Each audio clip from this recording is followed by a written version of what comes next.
그래서 림프를 촉진하는 마사지를 할 때는 어디서부터 어느 방향으로 어떤 압력으로 움직여줘야 되는지를 알 수 있는데요. 이건 그냥 마사지가 아니라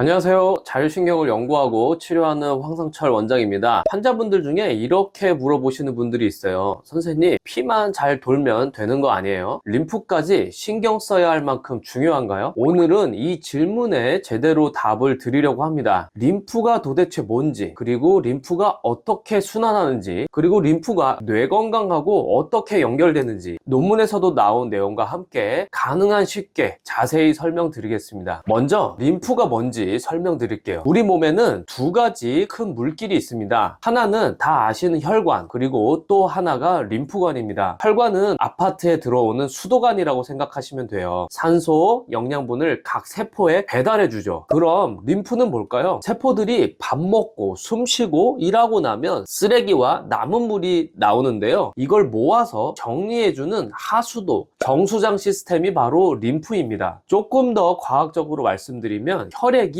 모세혈관을 지날 때 혈장 일부가 밖으로 스며 나와서 조직액이 되는데요. 하루에 약 20리터 정도가 나갔다가 이 중 17리터는 다시 정맥으로 들어가지만 약 3리터 정도는 밖에 남아있는 여분의 물이에요. 이 3리터를 매일 다시 주워 담아서 정맥으로 돌려보내지 않으면 우리 몸은 하루가 다르게 붓고 무거워지고 염증이 쌓이게 됩니다. 그래서 림프계는 남은 물과 단백질을 회수해서 부종을 막고 그 안에 섞인 세균, 바이러스, 암세포 이런 나쁜 것들을 림프절에서 걸러내서 면역을 담당하고요. 소장에서는 지방과 지용성 비타민을 흡수해서 운반하는 이 세 가지 역할을 동시에 하는 시스템입니다. 한 문장으로 정리하면 혈관이 공급이라면 림프는 청소하고 방어하는 면역 시스템이라고 보면 됩니다. 그럼 림프가 어떻게 순환하는지도 설명드릴게요. 먼저 시작은 모세 림프관에서 시작되는데요. 우리 몸 구석구석 피부 밑이나 근육 사이에 아주 얇은 빨대 같은 관이 쫙 퍼져 있습니다. 이게 모세 림프관이에요. 세포 사이에 떠다니는 물, 단백질, 세균, 찌꺼기 등을 이 모세 림프관이 쫙 빨아들입니다. 그리고 중간에는 림프관과 림프절이 있는데요. 이 모세 림프관들이 모여서 조금 더 굵은 림프관이 되고, 그리고 길목마다 림프절이라는 콩알만한 구조물이 있습니다. 감기 걸렸을 때 턱 밑이 막 붓고 편도선이 부어서 목이 아픈 거, 이거 다 림프절에서 면역세포들이 전쟁을 치르고 있어서 생기는 현상이에요. 그리고 끝으로는 큰 림프관과 정맥각이라는 게 있어요. 여러 림프관들이 합쳐져서 몸통에서는 림프 줄기가 형성되고 가슴에는 흉관이라는 굵은 관이 되는데요. 이 림프의 종착역이 바로 오늘의 주인공 경부의 정맥각입니다. 여기서 림프는 다시 정맥혈로 돌아가요. 이 지점이 매우 중요해요. 몸 곳곳에 청소를 마친 림프가 마지막으로 만나는 곳이 바로 목 앞에 쇄골 위쪽에 있는 정맥각입니다. 여기서 정맥각, 이름이 좀 딱딱하죠? 조금 더 쉽게 설명해 드릴게요. 우리 목 앞에는 위에서 내려오는 목 정맥, 즉 내경 정맥이 있고 옆에서 오는 쇄골화 정맥이 있는데 이 둘이 딱 L자 모양으로 만나는 코너가 있습니다. 그 모서리, 혈관의 모퉁이를 정맥각이라고 불러요. 오른쪽, 왼쪽 하나씩 두 개가 있습니다. 그런데 여기가 왜 중요하냐면 전신 림프관의 끝이 여기로 다 모입니다. 오른쪽 머리, 목, 오른팔, 오른 가슴 일부에서 오는 림프는 우측 림프관을 타고 오른쪽 정맥각에 탁 모이고요. 나머지 양쪽 다리나 복 왼팔, 왼쪽 머리, 목 등에서 오는 림프는 흉관을 타고 왼쪽 정맥각에 모입니다. 이렇게 해서 림프는 정맥각에서 정맥혈로 합류를 합니다. 이걸 비유를 통해 표현해 볼게요. 작은 하수관들이 모여서 큰 하수관이 되고 마지막에 한강으로 합류하는 지점이 있다고 할게요. 그 합류 지점이 바로 정맥각이에요. 몸 전체를 청소한 물이 다 여기서 한 번에 피 속으로 들어가는 거죠. 특히 머리와 뇌에서 내려오는 내려오는 노폐물도 두개죠. 비인두, 목 림프를 통해 내려와서 결국 경부 정맥각 근처에서 혈관으로 들어간다는 연구들이 최근 몇 년 사이에 계속 나오고 있습니다. 우리 뇌의 입장에서 보면 내가 하루 종일 일하고 나온 쓰레기를 목 앞에 정맥각이라는 하수구로 내보낸다, 이렇게 이해할 수 있습니다. 최근에 국제적으로도 국내 연구진들도 뇌 속 노폐물이 어떻게 빠져나가는지를 굉장히 많이 연구하고 있어요. 뇌 안에서 나온 노폐물, 아밀로이드, 베타, 타우 같은 치매 관련 단백질들이 뇌 척수액과 섞여서 뇌실, 지주막하 공간을 돌다가 뇌 바닥의 수막 림프관, 코 뒤쪽에 비인두 림프관, 그리고 목의 경부 림프관을 타고 결국 경부 정맥각 근처 정맥계로 들어간다는 결과들이 나와 있습니다. 한마디로 뇌가 대사를 하고 남은 쓰레기 노폐물들이 뇌 척수액이라는 물에 섞여서 목 림프, 정맥각을 통해서 정맥계로 빠져나가는 거예요. 이게 지금 치매 연구에서도 엄청 중요한 이슈로 떠오르고 있습니다. 그래서 요즘 치매 연구 기사들을 보시면 뇌 속 노폐물 배출 경로를 찾았다, 비인두 경부 림프가 뇌 노폐물 배출의 허브다, 이런 제목들이 자주 보입니다. 실제로 뇌 척수의 배출 경로를 영상으로 확인한 연구들이 있기 때문에 제가 임상에서 치료할 때 목, 림프, 수면, 자율신경을 같이 보는 겁니다. 그럼 여기서 이런 질문을 하실 수 있어요. 나이가 들면 이 길을 혹시 다 막혀버릴까요? 완전히 그렇지는 않습니다. 하지만 분명히 기능이 떨어질 수 있는 요소들은 있죠. 먼저 나이가 들면 혈관, 림프관 벽이 두꺼워지고 탄성이 떨어집니다. 뇌 주변의 수막 림프관, 비인두 림프관도 구조와 기능이 감소할 수 있다는 보고가 있습니다. 그리고 생활 습관도 문제예요. 하루 종일 앉아만 있는 생활, 목 어깨가 굳어 있는 자세, 그리고 운동이 너무 부족하면 림프가 움직이기 힘든 환경을 만들게 돼요. 그리고 스트레스, 자율신경, 이런 문제도 있는데요. 스트레스가 쌓이면 교감신경이 계속 항진이 됩니다. 그러면 혈관과 림프관도 긴장 상태가 되고 한마디로 길이 딱딱하게 굳어서 흐름이 좋지 않은 상태가 됩니다. 뇌에서는 노폐물, 염증 물질이 제대로 빠져나가지 못하고 몸은 자꾸 붓고 피로하고 어디가 아프고 면역력이 떨어지는 여러 가지 형태로 나타날 수 있습니다. 여기까지 듣고 나면 좀 무섭죠? 그런데 반전이 하나 있습니다. 완전히 망가지기만 하는 건 아니라는 점입니다. 림프관을 현미경으로 보면 그 벽 안쪽에 평활근이라는 작은 근육들이 있는데요. 이 평활근이 리듬을 타면서 스스로 쪼였다 풀렸다를 반복해요. 마치 아주 미세한 심장처럼요. 그래서 최근 연구들을 보면 이 림프관의 자발적인 수축 기능, 그러니까 미니 펌프 기능은 나이가 들어도 상당 부분 유지될 수 있다는 결과들이 나옵니다. 이게 무슨 뜻이냐면 길 자체가 완전히 없어져 버리는 게 아니라 림프가 다니는 길은 있는데 잘 안 움직이고 주변 환경이 안 도와줘서 막힌 상태로 보면 우리가 운동을 하거나 치료, 관리를 통해서 개선할 여지가 있다는 거죠. 적절한 운동, 그리고 호흡, 목과 쇄골 주변을 부드럽게 열어주는 마사지나 수기요법, 자율신경을 안정시키는 생활습관,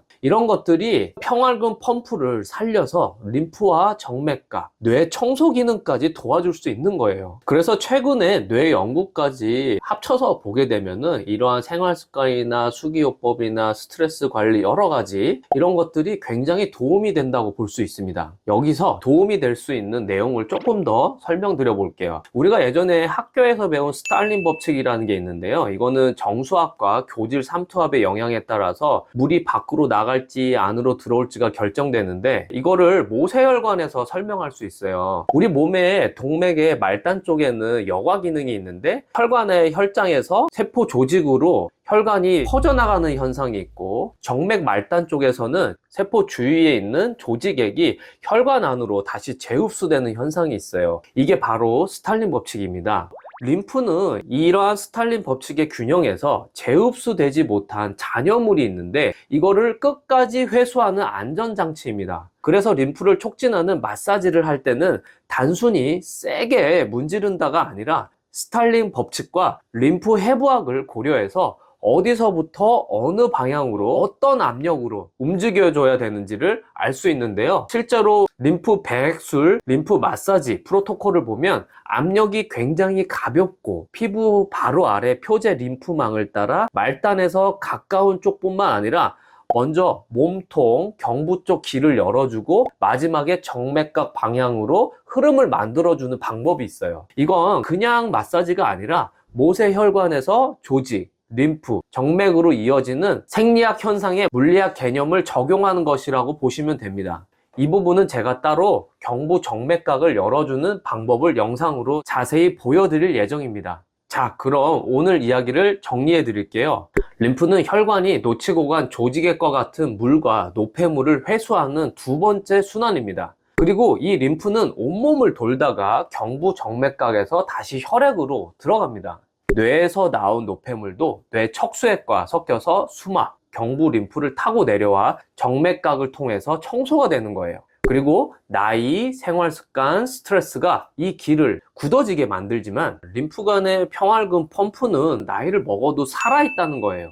스탈린 법칙과 림프 해부학을 이해하고 방향, 압력의 세기, 호흡을 고려한 수기요법을 쓰면 단순히 붓기 빼기가 아니라 뇌와 몸을 청소하는 시스템을 도와주는 방법이 될 수 있다는 겁니다. 그리고 저는 이걸 구강장렬감, 두통, 3차 신경통, 치매나 경도인지장애, 그리고 자폐, ADHD 이런 환자분들을 볼 때 공통된 치료 방법으로 사용하고 있습니다. 이 개념과 관리하는 방법을 꼭 아셔야 뇌와 관련된 많은 만성 질환을 예방하실 수 있는 거예요. 그럼 이제 오늘 말씀드린 이 이론을 바탕으로 지금부터 경부 정맥각과 경부 림프를 열어주는 동작을 알려드리겠습니다. 먼저 귀 뒤에 빨간색부터 시작해서 초록색 스티커를 따라 마지막 빨간색 쇄골뼈가 있는 곳까지 이어지는 동작입니다. 오른쪽 귀라면 반대쪽 왼쪽 손을 이용해서 하시는 것이 더욱 좋고요. 손가락과 손바닥을 최대한 피부에 밀착해서 낮은 압력으로 피부를 당기는 느낌으로 쭉 내려옵니다.